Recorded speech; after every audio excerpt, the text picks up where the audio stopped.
राम अयोध्या में 22 जनवरी की कहानी सर्दी की सुनहरी सुबह थी। अयोध्या नगरी आज एक विशेष ऊर्जा से भर गई थी। राम अपने 14 वर्षों के वनवास और लंका विजय के बाद आज अयोध्या लौट रहे थे। पूरे नगर में उत्साह का माहौल था।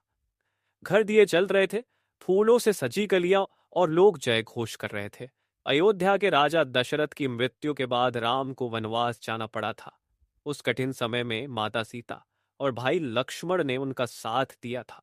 अब जब उन्होंने रावण का वध कर धरती पर धर्म की पुनः स्थापना की, तो उनके वापस लौटने का यह दिन अयोध्या वासियों के लिए दिवाली से कम नहीं था। राजमहल के मुख्य द्वार पर माता कौशल्या, भरत, शत्रुघ्न और सभी अयोध्यावासी राम का स्वागत करने के लिए खड़े थे। भरत, जिन्होंने 14 वर्षों तक राम की खड़ाऊं सिंहासन पर रखकर राज्य चलाया था, राम के चरणों में गिर पड़े। राम ने भरत को गले लगाया और कहा, भरत, तुमने धर्म और आदर्श का जो उदाहरण प्रस्तुत किया है, वह युगों तक स्मरण किया जाएगा। आज मैं राजा नहीं, तुम्हारे छोटे भाई के रूप में तुम्हारे सामने खड़ा हूं। राम के साथ माता सीता और हनुमान भी नगर में प्रवेश कर रहे थे। सीता का सम्मान करते हुए अयोध्यावासियों ने पुष्प वर्षा की।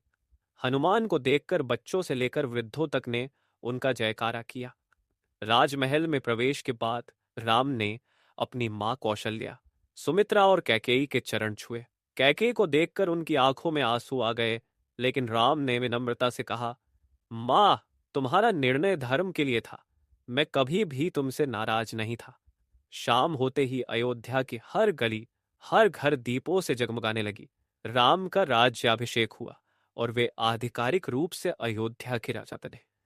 यह दिन सिर्फ अयोध्या के लिए नहीं, बल्कि पूरे आर्यावर्त के लिए नहीं, बल्कि पूरे आर्यावर्त